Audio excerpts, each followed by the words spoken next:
How to lose stubborn belly fat in 1 week, 4 simple science-based steps. Hi, Dr. Mike Diamonds, that's me. I just came back from my holiday in this video. Safe to say I enjoyed my holiday in Brazil thoroughly. No diet, no training, and I weighed in at almost 200 pounds. Came back from Brazil, 190, what was that, 198 pounds, close to 200 pounds.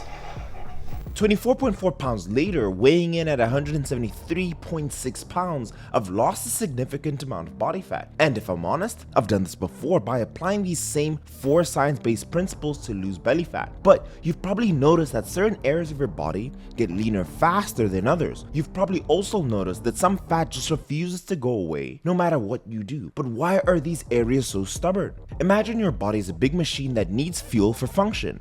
That fuel is the food we eat, which is turned into energy. But sometimes our body gets too much fuel and more than it can use. So what does it do? It stores that extra fuel as fat to use later. That's what happens when you eat too much and move too little. Let's talk about fat cells, the places where your body stores that extra fuel. Not all fat cells are the same. They have tiny things called receptors, which can be thought of as locks. The keys to these locks are substances called catecholamines, which your body makes. There are 2 types of locks. There's alpha and beta. The beta lock, when opened, helps your body fat use that fat for energy, but the alpha lock does the opposite. It makes it harder for the body to use fat for energy. So if a fat cell has more beta locks, it's easier for your body to use that fat. But if a fat cell has more alpha locks, it's harder to get rid of that fat. Now, you may have noticed that some parts of your body have more fat than others. For example, you may have more fat around your belly than your arms. This could be because those fat cells in your belly have more alpha locks, making them more stubborn. So how do you lose this stubborn fat? In this video, I'll be explaining the strategies that I like to use. Let's kick it off. Step 1. The simple science dictates that weight loss and weight gain is known as your energy balance. Energy balance is the relationship between the energy you feed your body and the energy it utilizes. As you probably know, it's often measured in kilocalories. You can also look at it this way. Every day, your body stores fat when you eat and burns fat when it runs out of food energy. Visually, it looks something like this. The green area represents lipogenesis, the metabolic formation of fat occurring in response to a meal. The blue area represents lipolysis, the breakdowns of fat occurring in response to fasting between meals and sleep. Over a 24-hour period, these will be balanced, assuming you're not consuming more calories than you expend, or the blue portions will be larger, burning fat if you're in a caloric deficit. So, can you lose all of your stubborn fat in 1 week? And the answer is no. The same way you didn't gain it all in 1 week. With that being said, to finally be able to unlock these alpha receptors, it will take time. Look at all of my clients. It generally takes them about 16 weeks to finally see their abs. For some, it took as little as 4 weeks, and for others, it took as long as 7 months. It all depends on how much fat you have to lose. I've been coaching for nearly a decade. I am a medical doctor and have helped nearly thousands of people to transform their physique.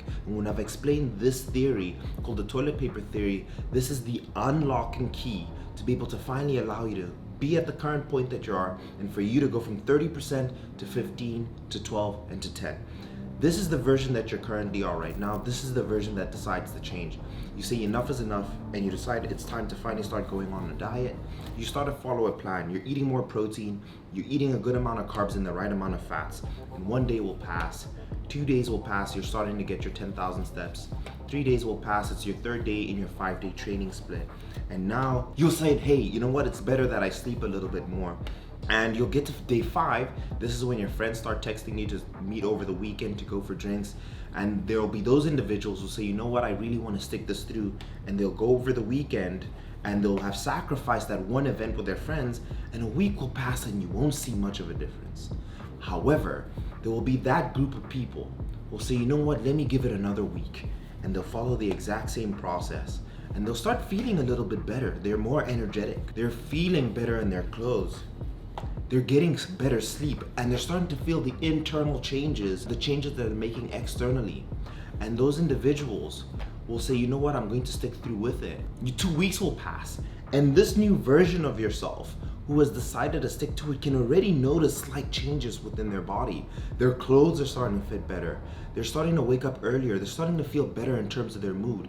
And that alone, those internal feelings will allow them to keep going. And you'll start repeating the process, establishing a greater caloric deficit. you'll decide, you know what, I want to walk a little bit more. I'm going to go from 8,000 steps to 10,000 steps. And 1 month will pass and you'll say, oh my gosh, look at the incredible results that I've made. I'm going to keep going. You can see a dramatic difference from making 1 month difference, and you know you're on the correct path. All you need is more time. And this is the exact same concept I see with my clients, the exact same way I explain to them that you won't see a difference within a week, maybe 2 weeks, but give it a month. And that month is enough for you to decide, you know what, I'm gonna continue with this because this new version of myself, I love so much more. And I was exactly at this point about 2 months ago, and I've continued in my own competition prep. And I'm on my 3rd month, and this is exactly where I am. And you can see my before right now, and this is where I am right now. And all that's required is for me to continue repeating the same processes that got me there more.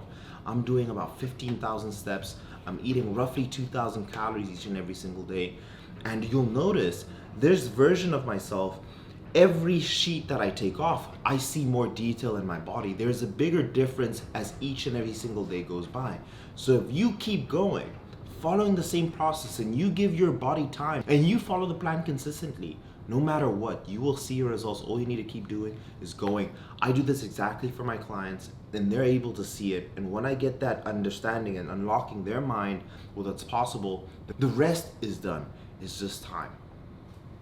Step 2, the best cardio to lose belly fat. The answer is it's the cardio we enjoy. So I have clients who play basketball, they play golf, they play soccer, or even run. The one thing I tell them to do is hit a certain step goal at the end of the day, and that is a non-negotiable. Every day, you need to hit 10,000 steps no matter what. For some, that may be easy, for others, that may be difficult. This is the smartest way that you can crush your 10,000 steps, and this should allow you to hit 15,000 steps if it's easy. So, rule number 1 is 1,000 steps is equal to 10 minutes of walking, and that's usually at 3.2 miles per hour pace, which means in a day, you need to walk for around 100 minutes or 1 hour and 40 minutes. The average person gets about 5,000 steps in a day, walking within their home, to their car, walking to the office, grocery stores, you name it. That leaves us with roughly 5,000 steps or 50 minutes of walking. If you're pressed for time, you could get those 5,000 steps in 25 minutes by simply doubling your speed from 3 miles per hour to a 6 mile per hour jog for 25 minutes. So simply get the habit of walking every chance you get. Get rid of being lazy. Wake up an hour earlier each day to get that extra 50 minutes. Walk in between your exercise sets. That should give you roughly 2,000 steps at least. If you stand up for the last 5 minutes of every hour that you're awake and walk around, you can get 6,000 steps, and doing that for 12 hours. When I simply made my clients more conscious, making them pay attention to their steps, they make better decisions. It's easy to be seated all day and not be productive, or take the car just to go down the road. Why this will get you lean is that we know roughly people between 160 pounds to 200 pounds burn roughly 500 calories doing 10,000 steps. So 500 calories daily in a week comes up to be 3,500 calories, which is equivalent to 1 pound of burnt fat per week. In my experience, I've had clients lose an extra half a pound to an extra pound a week just by walking more.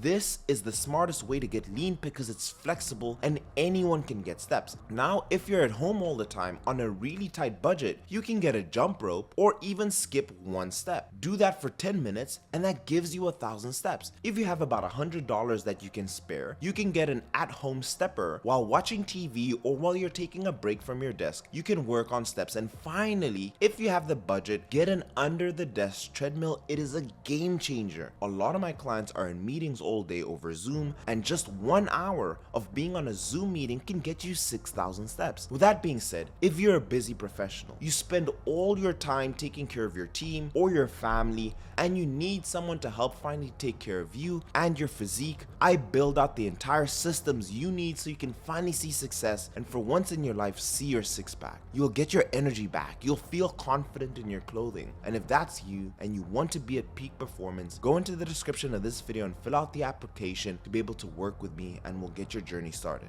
But let's move on to step 3. The goal isn't to lose weight, it is to lose as much fat as possible and retaining or building as much muscle at the same time. The only way we can do this is by lifting heavy weights. You don't just want to get rid of the belly fat, you want to have rock hard abs waiting for you once you've stripped those layers off. This is what I want you to do. Number 1, build muscle through resistance training, and it's essential. When you perform resistance training, you cause microscopic fiber damage to the muscle. Your body then repairs and rebuilds these fibers, making them larger and stronger. This process is known as muscle hypertrophy. I want you to focus on also increasing your strength. With regular resistance training, you'll see an increase in your strength each and every single exercise. Try to go up in the weight you use. The more weight you can lift, the bigger the muscle. And the same goes with your abs. Don't just do crunches, but do weighted crunches. That way, when you strip the fat off in step 1, you'll have rock hard abs waiting for you once all the belly fat is gone. This will change your body composition. Resistance training can help you lose fat while building muscle, which can improve your overall body composition, and that will give you a more toned look. But with that being said, we want to build the best training plan that fits the following parameters. We want to take into consideration your experience in training and how often you train and maximizing your muscle gain. If you're a beginner, training 3 to 4 times a week is ideal, and doing a full body split would maximize your gains, allowing adequate stimulation to your muscle for growth and enough time to recover from your workouts. If you fall between being an intermediate or to an experienced trainee, you may be better suited for a 5-day full body training split, or an upper lower push pull legs, or a 6-day push pull legs and repeat split. In my experience, focusing on compound exercises like the bench press, deadlift, squat, and overhead press gives you the best bang for your buck. This section could be an entire video on its own. That's why I've built 4 different training splits in a PDF for you to use. It's a great place to start. All you need to do is hit the video with a thumbs up and send me a message on Instagram with a screenshot of the thumbs up and comment down below, Dr. Mike, I DM'd you with your Instagram, and I'll send that over to you. Step number 4 is sleep more. The general consensus is that to burn fat, you need to spend more time moving and less time being sedentary. So the advice to go lay down in bed for a few hours may seem strange, but there's a lot of evidence that sleeping longer can help you burn that belly fat. The reason for that is that sleep, and bad sleep for less than 7 hours each night, can have a number of downsides. It can cause fatigue, which will reduce your daily activity levels. A 2009 meta-analysis theorized that poor sleep could actually lead to a reduction in non-exercise activity thermogenesis. Your NEAT. NEAT is a measure of all the calories you burn that are non-exercise. A lot of this is subconscious. Running up the stairs instead of walking, fidgeting while you're sitting at a desk, chasing after your kids. Remember the last time you were tired, when the small tasks like tying your shoelaces felt like an effort? Compare that to your fully rested self, when you feel yourself speeding around in the kitchen, cleaning up, or pacing up and down at a fast rate while you're on the phone. These small movements don't burn many calories on their own, but when they're combined throughout the day, the week, the month, can contribute a lot to your metabolism. Poor sleep therefore makes a huge difference to get your body weight by affecting your energy expenditure. But this is not the only way which poor sleep can lead to weight gain. There is evidence that bad sleep can affect your appetite. Here are 3 ways that it does that. Number 1, bad sleep can lead to a reduce in leptin levels, a hormone that tells you to feel full after food. Bad sleep can also increase your ghrelin, a hormone that makes you feel hungry. Sleeping badly can lead to your brain seeking out more high-calorie foods by activating these same receptors as marijuana. As you can see, an increased appetite for high-calorie foods and a reduced number of calories burned through activities can make losing belly fat much harder. Improving your sleep quality and the duration can help you with your mood and lower your cortisol levels, and can speed up your recovery from intense workouts. Aim for 4 to 7 to 8 hours of quality sleep each night, and you could see some serious changes on the scale. I've worked with clients alone who I just said, hey, in the first 2 weeks, I just want you to get 8 hours, between 7 and 8, and the weight started dropping off because it changed the internal chemistry in their body. Step number 5, I want to talk about supplements, but I'll tell you this, is to be consistent with each and every single step. It's not going to take 1 day, it's not going to take 1 week, it's not going to take 1 month. It will take more. It will take 2 months, 3 months. For me, depending on what body fat percentage I've been in, it could sometimes take 4. But instilling these habits daily, executing these steps each and every single day without giving up, without saying, you know what, I'm tired, without going out for cheating, and establishing a new regime in your life, you will see that belly fat disappear. For those of you who take action on this video, or even take the step further and say, hey, Dr. Mike, I want to work with you and see my 6-pack for once, those are the people that get their results. But these are the supplements that I utilize that will help me with my overall fat tissue and my belly fat. Number one is caffeine. Caffeine is also known as a lipolytic and has incredible benefits. Now, when I drink caffeine, that can help you in terms of moving more overall just because it's a source of energy. But in other forms of caffeine, I'll have a pre-workout, which overall will increase my energy expenditure. The pre-work I recommend, I don't even work with HP anymore, but their products are so great, is Pride. I find that I don't crash and I burn more calories throughout the day. I get more steps and I train harder. The second supplement I recommend is a whey protein. A whey protein makes it convenient to be able to hit your protein intake. Also, protein overall between your chicken breast, your meats, and your whey protein has shown to increase your metabolism because it takes so much time for your body to break down. So having a whey protein will help you hit your protein and help you burn more calories. Now, I'm going to throw this at the very end of the video because I don't want people to focus on this one particular supplement, but what I'm using currently is yohimbine. Yohimbine is great for an individual who has now gone from 30% to 20% or even at 15% and wants to get into that single digit and see their full six-pack. Yohimbine shows to attach on those alpha receptors that I was talking about earlier and helps mobilize that fat tissue in those more stubborn areas. Now, I'll put the information here on yohimbine and which that I'm using, but yohimbine has been shown to work. Some research shows that it doesn't, but I'll leave the video here. Let me know in the comment section down below if you've been struggling, what you're currently struggling with, if it's your macros, if it's your diet. This is a great opportunity for me to try and help coach you. I know that if I can help a lot of people in the comment section down below, you potentially might work with me in the future. So don't hesitate. Right there, I'm there for you. So comment down below, leave the video with a gentle thumbs up. That's all I ask in return, and I will see you in the next video. Cheers. Oh, and these two videos are amazing to watch.